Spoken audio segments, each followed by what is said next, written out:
Hello সুপ্রিয় দর্শক মণ্ডলী, সবাইকে বৈতাল টিভিতে স্বাগতম।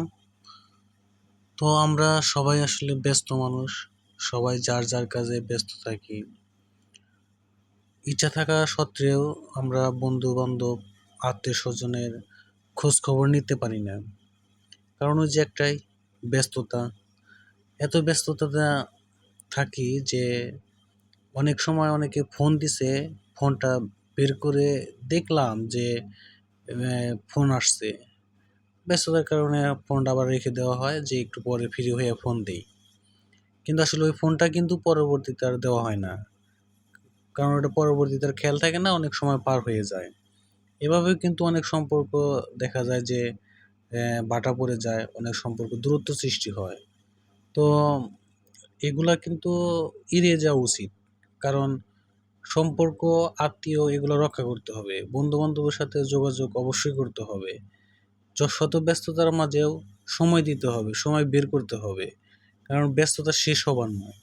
এই ব্যস্ততা থাকবেই, ব্যস্ততা কখনোই শেষ হবে না। একটা কাজের পরে একটা কাজ থাকবেই, কিন্তু যে সময়টা চলে যাবে সেই সময়টা কিন্তু আর আসবে না।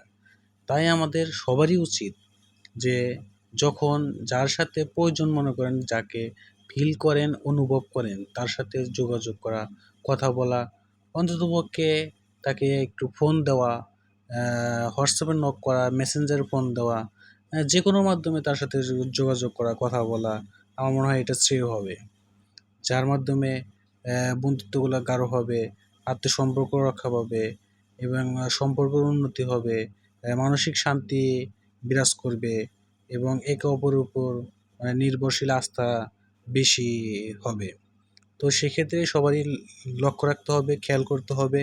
আসুন আমরা সবাই সবার সাথে যোগাযোগ করি, বন্ধু বান্ধবের সাথে যোগাযোগ রাখি, এবং ফ্যামিলিকে সময় দেই, আত্মীয় স্বজনকে সময় দেই। এই ব্যস্ততা তো থাকবেই, কাজও করতে হবে, ফ্যামিলিকে সময় দিতে হবে, বন্ধু বান্ধবকে সময় দিতে হবে, সবারই এটা করতে হবে।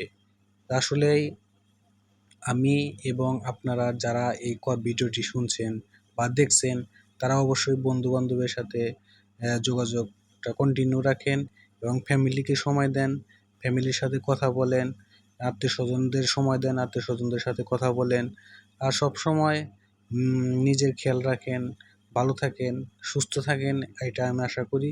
আর সব সময় বৈতাল টিভির সাথে থাকেন, বৈতাল টিভিতে লাইক কমেন্ট করেন। ইনশাল্লাহ আবার কথা হবে, আবার দেখা হবে। ভালো থাকেন। আল্লাহ হাফেজ।